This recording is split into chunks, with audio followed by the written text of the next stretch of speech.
ध्रुव की बात सुनकर डॉक्टर परी हैरान हो गई। उसने तुरंत अपनी मुट्ठी खोली जिसमें एक हरे रंग की छोटी सी पुड़िया रखी हुई थी। उसे ध्रुव को दिखाते हुए डॉक्टर ने शर्माते हुए कहा, वो तो मैं। इतने में ध्रुव ने शर्म के मारे लाल हो रही परी की बात काटते हुए कहा, कोई बात नहीं, मैं समझता हूँ। आखिर तुम एक लड़की जो, इसलिए तुम्हारा अपने बचाव के लिए सामान रखना लाजमी है।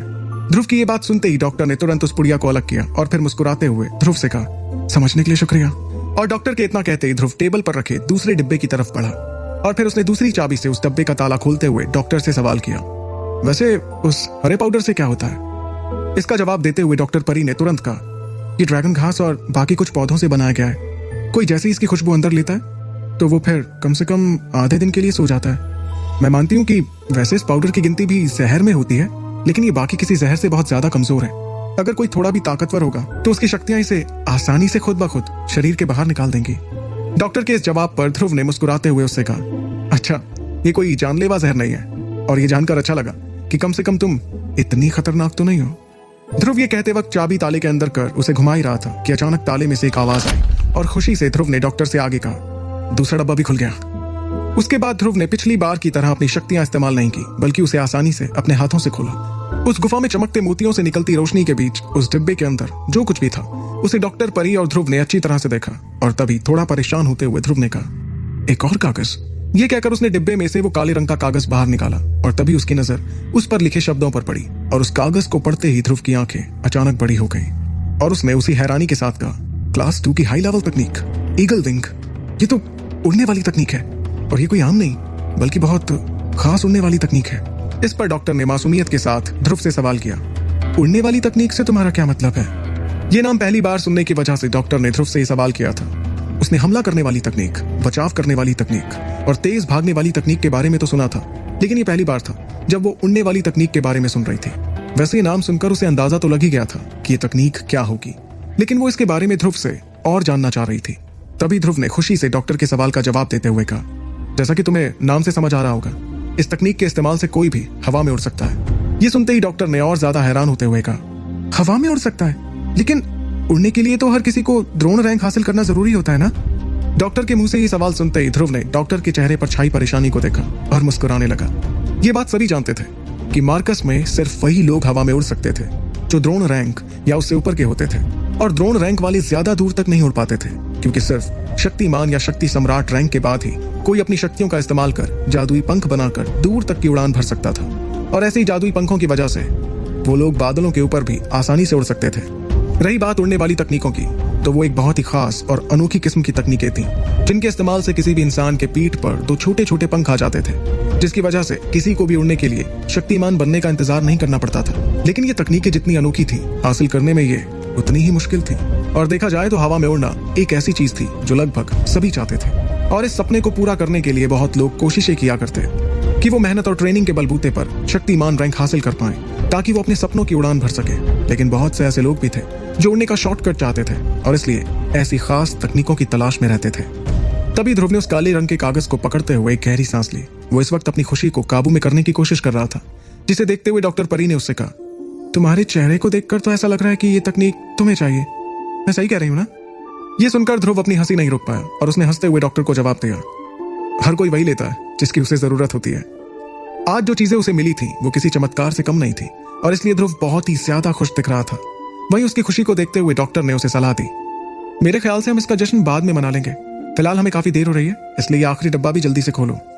ये कहते हुए डॉक्टर परी उस आखिरी डब्बे की तरफ देख रही थी। उसकी बात सुनकर और पहले के 2 डब्बे खोलने के बाद ध्रुव भी तीसरा डब्बा खोलने को उतावला हो रहा था। उसने आखिरी चाबी को आखिरी डब्बे में जैसे ही डाला तो पूरे कमरे में एक बार फिर सन्नाटा छा गया। उसके बाद उसने झुककर अपनी कलाई घुमाई, जिससे डब्बे का ताला खुल गया। फिर ध्रुव ने एक नजर डॉक्टर की तरफ देखा, जिसके चेहरे पर डब्बे के अंदर छुपा आखिरी कागज जानने की इच्छा साफ झलक रही थी।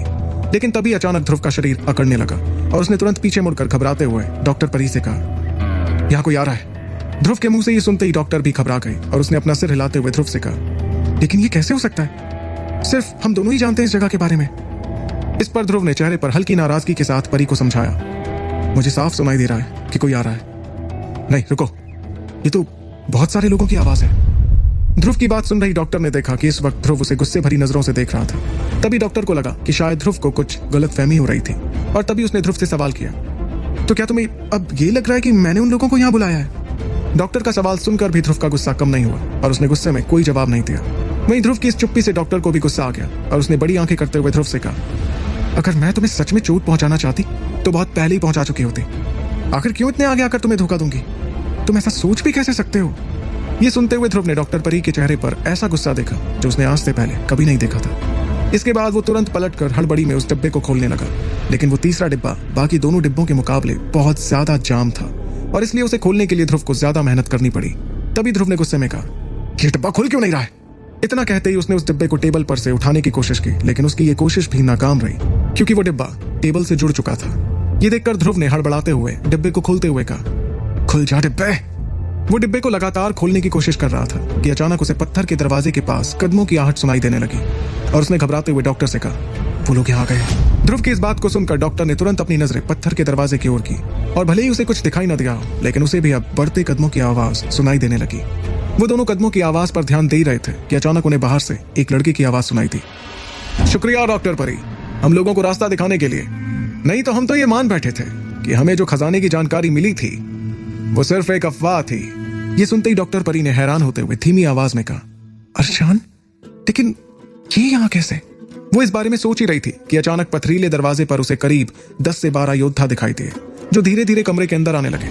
उनके अंदर आती एक लड़का जोरों से हंसते हुए कमरे के अंदर आया और आकर सबसे आगे खड़ा हो गया। ये लड़का कोई और नहीं बल्कि भेड़िया टोली के लीडर का बेटा अरशान था, जिसकी हंसी इस वक्त उस पूरे कमरे में गूंजने लगी थी। तभी अचानक अरशान की नजर कमरे में रखे सोने के सिक्कों और जेवरातों पर पड़ी और उसे देखते ही अरशान की आंखों में लालच दिखाई देने लगा और फिर उसने अपने होठों पर अपनी जीभ ले जाते हुए टेबल पर रखे 2 खुले डिब्बों को देखा। वो डिब्बों को देखते ही समझ गया कि ये डिब्बे ध्रुव ने खोले थे और इससे पहले कि वो तीसरा डिब्बा भी खोलता, अरशान और बाकी लोगों ने आकर उसका पूरा मजाक किरकिरा कर दिया था। यही सोचकर मुस्कुराते हुए अरशान ने ध्रुव से कहा, माफी चाहूंगा इस तरह बिना बुलाए आने की, लेकिन क्या करे, बात खजाने की जो थी।